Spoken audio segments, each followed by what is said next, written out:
जय हिंद प्यारे बच्चों और दोस्तों, उम्मीद है आप सभी बेहतर होंगे। पिछली वीडियो हमारी अग्निवीर पे थी। जैसा कि आप लोग जानते हैं, अग्निवीर के बारे में मैंने आपको पॉजिटिव एस्पेक्ट्स बताए थे, एक कोशिश की थी। बाकी आप लोगों पे है, आप कितने अच्छे से इस चीज़ को एक्सेप्ट करते हैं। जैसा कि मैंने आपको अपनी पिछली वीडियो में बताया था और काफ़ी सारे हमें उस पर रिक्वेस्ट भी आई थी हमारे व्हाट्सएप ग्रुप पे भी कि सर आप अगली वीडियो बनाइए इस बारे में कि अग्निवीर के लिए क्या क्या फैसिलिटीज़ हैं और गवर्नमेंट की तरफ से क्या क्या फैसिलिटीज़ दी जा रही हैं इनको आगे 4 साल के बाद एब्जॉर्व करने के लिए। तो मैं आप लोगों को ये बताना चाहूँगा यहाँ पे कि जैसा कि पिछली वीडियो में मैंने आपको बता दिए थे और मुझे बड़ी खुशी हो रही है ये चीज़ आपको बताने में कि वो सुझाव धीरे धीरे अलग अलग संस्थाओं द्वारा स्वीकार भी किए जा रहे हैं। और ये मेरे व्यक्तिगत सुझाव थे, लेकिन इस पर बातचीत चल रही थी तभी मैंने आपके सामने भी ये बात रखी थी। और मेरा भी ऐसा मानना था कि यदि ये जो ट्रेंड अग्निवीर हैं इन्हें रेगुलर फौज में यानी या इरेगुलर फौज में, जिसे हम CAPF कहते हैं, पैरामिलिट्री फोर्सेस, उनके अंदर अगर एब्जॉर्ब किया जाए, उनको एक तरह की सिक्योरिटी दी जाए, तो ये हमारे लिए बहुत अच्छा होगा और इस स्कीम को सफल बनाने में ये बहुत ही कारगर सिद्ध होगी। इसी के अंतर्गत आपने सुना होगा कि पिछले हफ्ते DG CRPF यानी डायरेक्टर जनरल महानिदेशक सेंट्रल रिजर्व पुलिस फोर्स, केंद्रीय रिजर्व पुलिस बल के जो महानिदेशक हैं, उन्होंने इस बात की घोषणा की थी कि जो ये अग्निवीर हैं इन्हें अब 10% रिजर्वेशन कांस्टेबल के पद पे भी दी जाएगी और इन लोगों के लिए आयु में जो प्रथम बैच है अग्निवीर का, उसे 5 साल की आयु में छूट दी जाएगी और जो सब्सिक्वेंट यानी आगे जो आने वाले बैचेस हैं उनको 3-3 साल की आयु में छूट मिलेगी।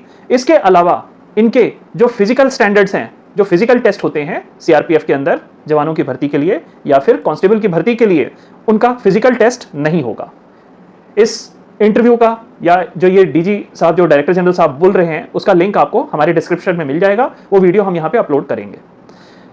इसके अलावा इन लोगों को जो फैसिलिटी दी जाएगी, इन्हें रियायत दी जाएगी इनके मेडिकल में भी, और आगे इनकी ट्रेनिंग, क्योंकि ये ट्रेंड मैन पावर है, इनकी ट्रेनिंग का स्ट्रक्चर भी लगभग, जैसा कि महानिदेशक साहब ने बताया था, ये तय हो चुका है। इनकी ट्रेनिंग आम लोगों से कम कराई जाएगी क्योंकि ये ऑलरेडी ट्रेंड सोल्जर हैं।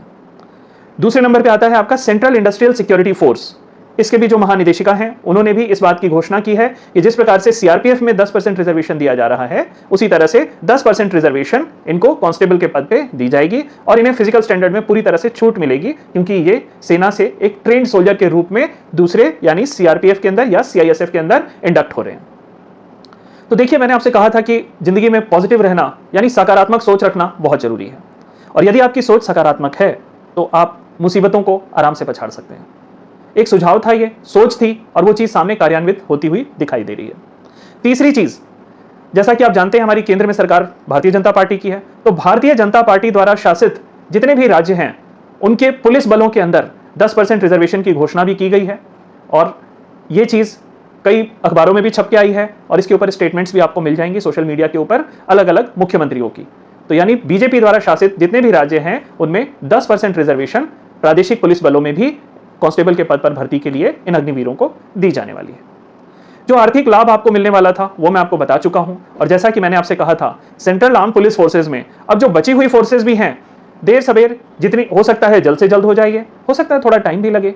और ये चीजें बाकी चीजों में भी, चाहे वो सीमा सुरक्षा बल हो, चाहे वो बॉर्डर सिक्योरिटी फोर्स हो, चाहे वो आपकी बाकी जो ये सेंट्रल आर्म पुलिस फोर्सेज हैं, उन ITBP हो, इवन ITBP भी इसके ऊपर स्टडी कर रहा है कि इन ट्रेन सोल्जर्स को, क्योंकि इन्होंने ऑलरेडी वैसे टेरेन में, वैसे ज्योग्राफिकल फीचर्स में ये सर्विस कर चुके हैं अपने 4 साल के अनुभव के दौरान और ये एक अनुभवी सैनिक हैं, इनके प्रशिक्षण पे भी कम खर्च करना है और ये पूरी तरह से उस माहौल से अवगत हैं। इसीलिए इन सैनिकों को ट्रेनिंग भी ज्यादा नहीं देनी पड़ेगी और ये ऑलरेडी उस माहौल में ढले हुए हैं। इसीलिए सेम CRPF और CISF की लाइन पे ITBP भी इस बात पे विचार विमर्श कर रहा है कि किस तरह से इन ट्रेंड अग्निवीर्स को ITBP के अंदर रेगुलर सोल्जर के रूप में बहाल किया जाए और ये बहुत जल्दी आपके सामने आएगा। और मेरी जो चीजें हैं, जितनी भी वीडियोस में मैं आपको बताता हूं, ये किसी से प्रेरित नहीं है, ये साक्ष्यों पर आधारित हैं और जो चीजें मैंने आपको बताई हैं वो प्रत्यक्ष आपके सामने आ भी रही हैं और आने वाले समय में आती भी रहेंगी। मैं आप लोगों को ये विश्वास दिलाना चाहता हूं कि जो भी जानकारी मैं आपके समक्ष लाता हूं वो काफी शोध और काफी जानकारी इकट्ठी करने के बाद और ऑथेंटिकेटेड यानी कि विश्वसनीय सूत्रों से जानकारी प्राप्त होने के बाद ही, वो चीज जब तक सरकार उसे डिक्लेयर नहीं करती, मैं अपने वीडियोज में नहीं लाता। तो मैं बच्चों से यही अपील करना चाहूंगा कि एक बार फिर आप अग्निवीर के नाम से केवल भ्रमित ना हो। आपके बारे में सोचने के लिए सरकार बैठी है, आपके बारे में सोचने के लिए आपकी राज्य सरकारें बैठी हैं, सेना के अधिकारी और जो भी आपकी केंद्रीय पुलिस बल हैं उनके जो अधिकारी हैं वो इन बातों की समीक्षा कर रहे हैं। हर कोई चाहता है कि उसको ट्रेंड मैन पावर मिले। एक प्रशिक्षित मैन पावर मिलना और एक कुशल व्यक्ति जो अपने काम में पारंगत हो मिल पाना बहुत आसान नहीं होता। और यदि सबको ट्रेन्ड मैन पावर मिल रही है तो कोई भी उसे छोड़ना नहीं चाहेगा। तो ज़्यादा से ज़्यादा संख्या में आप लोग इस स्कीम का फायदा उठाएं, क्योंकि आप देख रहे हैं कि जॉब्स लिमिटेड हैं बाकी जगह पे, लेकिन अग्निवीर एक ऐसी चीज़ है जो हर साल कम से कम 2 बार या 3 बार तीनों सेनाओं में आनी ही आनी है। और इस भर्ती में यदि आपको ये रियायतें मिल रही हैं और उसके बाद भी एश्योरेंस मिल रहा है, जो लोग रिटेन हो रहे हैं वो तो रिटेन हो ही रहे हैं। और रिटेंशन में भी जैसा कि मैंने आपको बताया था, सरकार इस बात पे विचार विमर्श कर रही है कि इसे 40% किया जाए 25 से बढ़ा के, या 60% किया जाए। तो एक तरह से आपको जॉब भी मिल रहा है और जॉब के बाद भी गारंटी मिल रही है। यानी कि जब तक आप अग्निवीर हैं तब तक तो आपके हाथ में जॉब है ही, और जब आप अग्निवीर के बाद दूसरे सेंट्रल आर्म पुलिस फोर्सेज में जा रहे हैं वो भी एक एश्योरेंस आपको मिलता जा रहा है। इसके अलावा जो आपके लिए अग्निवीर के लिए गवर्नमेंट ने केवल यही स्कीम्स नहीं निकाली हैं कि एक वर्दी से दूसरी वर्दी में ही केवल भेजने का प्लान आपको नहीं है। इसके अलावा सरकार ने आपको आर्थिक रूप से भी मदद प्रदान करने के लिए बहुत सारी स्कीम्स इस आने वाले बजट में घोषणा की गई है उसकी। और आपको इकोनॉमिकली स्ट्रांग बनाने के लिए आपको जो भी आप व्यवसाय करना चाहते हैं उसमें भी आपको एक निश्चित दर से ही आपको उसके ऊपर जो आपका इंटरेस्ट होगा, यानी जो आपको उसके ऊपर पैसा अधिक देना पड़ेगा, वो आपके लिए एक अलग रेट तय किया गया है। अलग अलग सब्सिडी सरकार ने अनाउंस की हैं। और हमेशा इस बात को याद रखिए कि आपके पास आप एक जब ट्रेन्ड मैन पावर बनके, यानी एक अनुभवी अग्निवीर बनके बाहर आएंगे, तो मैंने अपनी पिछली वीडियो में भी आपको ये चीज बताई थी कि कोई भी बैंक आपको लोन देने से पीछे नहीं हटेगा। बैंक जब भी लोन देता है तो वो विश्वसनीयता ढूंढता है, और एक सैनिक से ज्यादा विश्वास किसी पे भी इस देश में नहीं करता कोई। यदि एक सैनिक पे ही विश्वास हट गया तो आप समझ सकते हैं कि देश की स्थिति क्या होती है। तो आपको सपोर्ट करने के लिए सरकार भी है। जितने भी फाइनेंशियल संस्थाएं हैं, चाहे वो हमारे बैंक हों, चाहे वो लोन प्रोवाइड करने वाली छोटी छोटी बैंकिंग और फाइनेंस कंपनीज हों, या फिर प्राइवेट कंपनीज हों, या किसी भी तरह के फंड्स हों, वो आपको पैसा देने में कभी झिझकेंगे नहीं। तो इसीलिए इस अग्निवीर से भ्रमित ना हो, ये ना सोचें कि हमारा कार्यकाल केवल 4 साल का है और 4 साल बाद हम पूरी तरह बेरोजगार हो जाएंगे।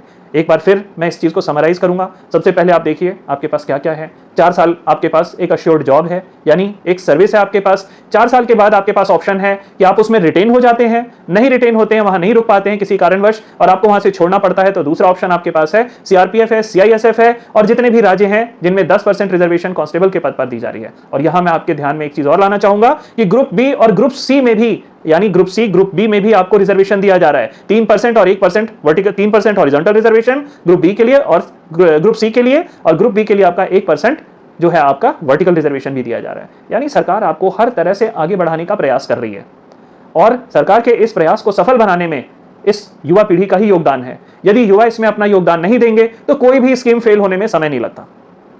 आप इतिहास उठा के देखेंगे तो जितने भी आविष्कार हुए हैं, जिन व्यक्तियों ने सफलता पाई है, केवल वही नहीं थे जिन्होंने उस पर शोध किया था। उनसे पहले भी बहुत लोगों ने शोध किया था, लेकिन शायद वो सफल इसलिए नहीं हो पाए थे क्योंकि उन्होंने अपना विश्वास खो दिया था। और जो लोग लगे रहे अपनी चीजों में, अब अनगिनत नाम है। Michael Faraday, Wilhelm Conrad Roentgen, उसके बाद आपके Thomas Alva Edison, madam Curie, ये ऐसे ऐसे नाम हैं, आपके सीवी रमन, ये सब वो लोग हैं जिन्होंने अपनी मेहनत पे विश्वास किया था और आगे चल के ये सफल हुए थे। तो सफलता के लिए बहुत आवश्यक है कि आप अपने आप पे भरोसा रखें और सामने वाले पे भरोसा रखें। ये स्कीम इतनी भी बुरी नहीं है जितना इसे मार्केट में उठाया जा रहा है या सोशल मीडिया पे जिस तरह से इसे उछाला जा रहा है। इसको बेहतर बनाने की कोशिश की जा रही है। मैं आपका ध्यान एक बार वापस ले जाना चाहूंगा कि 1962 का युद्ध जो भारत और चीन के बीच में हुआ था, उसके बारे में आमतौर पर लोग कहते हैं कि भारतीय सेना तैयार नहीं थी, लेकिन 1962 का युद्ध, उससे हमें बहुत नुकसान उठाना पड़ा। लेकिन 1962 के युद्ध के बाद भारतीय सेना का पुनर्जन्म हुआ, और यह पुनर्जन्म किस प्रकार हुआ कि इसी युद्ध से हमें पता चला कि हमारे अंदर कितनी खामियां हैं, हम शस्त्र से कितने कमजोर हैं। हमारी सेना के पास बेसिक इक्विपमेंट्स नहीं है, हमारे पास बेसिक हथियार नहीं है, असला बारूद नहीं है लड़ने के लिए, और हमारी सीमाएं सुरक्षित नहीं है। और वहां से भारतीय सेना में एक क्रांति आई, हथियारों के अंदर सुधार लाया गया, ऑटोमेटिक हथियारों का भारतीय सेना के अंदर सृजन हुआ, क्योंकि हम अपने आप को तब तक एक शांतिप्रिय देश मान रहे थे। लेकिन केवल शांतिप्रिय होने से शत्रु हम पे हमला नहीं करेगा, हमें यह सोच के नहीं बैठ जाना चाहिए। और ये चीज हमारे दिमाग में आई, तो उसी प्रकार से मैं आपको ये समझाने का प्रयास कर रहा हूं। और ये मत सोचिएगा कि ये चीजें मैं आपके ऊपर डालने की कोशिश कर रहा हूं, नहीं, ये मेरे व्यक्तिगत विचार हैं। सोच आपकी है कि आप सकारात्मकता को गले लगाते हैं या नकारात्मकता के पीछे भागते हैं।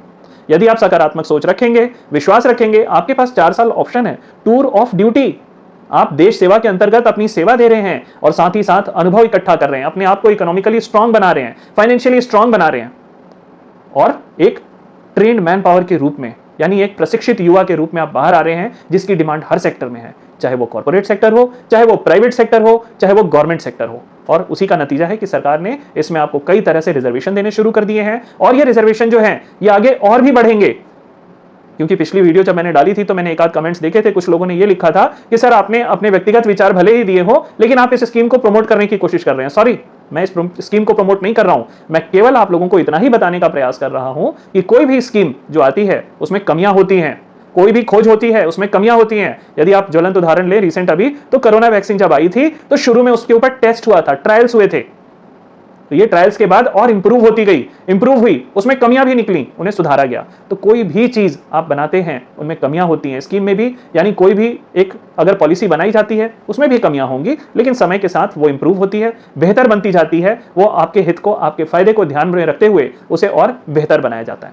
और उसी प्रक्रिया के अंतर्गत ये स्कीम दिन प्रतिदिन बेहतर होती जा रही है। और अग्निवीर बनना आपके लिए एक सुनहरा मौका है, एक जॉब की गारंटी है। तो कृपया करके ज्यादा से ज्यादा संख्या में आप लोग इसको फॉर्म भरें और इसके लिए प्रयास करें और इसमें सफलता पाएं, क्योंकि इसमें सफलता गारंटीड है। और जब तक आपकी नौकरी है तब तक भी सफलता गारंटीड है और उसके बाद भी सफलता गारंटीड है। और जो रिजर्वेशन की चीज होती है, रिजर्वेशन की बात करते हैं, आरक्षण की बात करते हैं, तो आपको पर्याप्त आरक्षण भी मिल रहा है। तो कृपया करके इस चीज को आप अपनाएं और भविष्य में इस प्रकार की जानकारियां प्राप्त करने के लिए आप कृपया करके कमेंट बॉक्स में लिखें कि अगली वीडियो आप किस पे बनवाना चाहते हैं और किस तरह की जानकारी आप चाहते हैं। और यदि आप भविष्य में चाहते हैं कि हम किस तरह का कोई इंटरैक्टिव प्रोग्राम रखें जहां आप मेरे साथ 1-to-1 लाइव आ सकें और अपने सवालों को पूछ सकें, तो कृपया इसका भी सुझाव दें। जो दिन और समय आप सुनिश्चित करेंगे उसके अनुसार हम अपना स्लॉट देखेंगे और अगर संभावना होगी, हमारी पूरी कोशिश होगी कि आपको हम उसी चीज में अकोमोडेट करें और आपके सवालों का मैं लाइव जवाब दे सकूं। आपके मन में जितने भी शक और भ्रांतियां हैं कृपया करके उन्हें क्लियर कीजिए, और नहीं होती हैं तो आप लाइव सेशन में आइए और हमारे चैनल को ज्यादा से ज्यादा सब्सक्राइब करिए। और आपके प्रोत्साहन की हमें आवश्यकता है।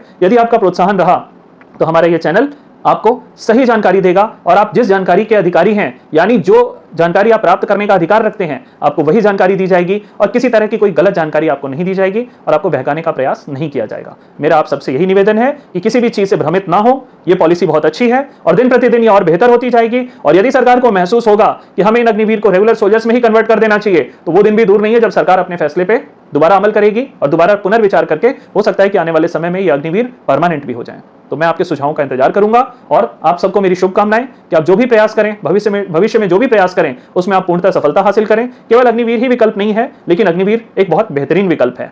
आप यकीन मानिए, जैसा कि मैंने पिछले वीडियो में कहा था, बहुत सारे धुंधले बादल अब छट चुके हैं, रिजर्वेशंस आपको मिलने शुरू हो गए हैं और खुल के डिक्लेरेशंस आने लगे हैं, चाहे वो सीआरपीएफ की तरफ से हो, सीआईएसएफ की तरफ से हो, चाहे वो स्टेट गवर्नमेंट्स की पुलिस की तरफ से हो। सब जगह से आपके पास सुझाव और उस तरह की चीजें आने लगी हैं जिनमें आपको एक स्पेशल दर्जा देके और आपको वहां पे बतौर एक सोल्जर के रूप में, एक कांस्टेबल के रूप में, एक पुलिस के रूप में आपको वहां पे दोबारा इंडक्ट किया जाएगा। ऑल द बेस्ट, जय हिंद।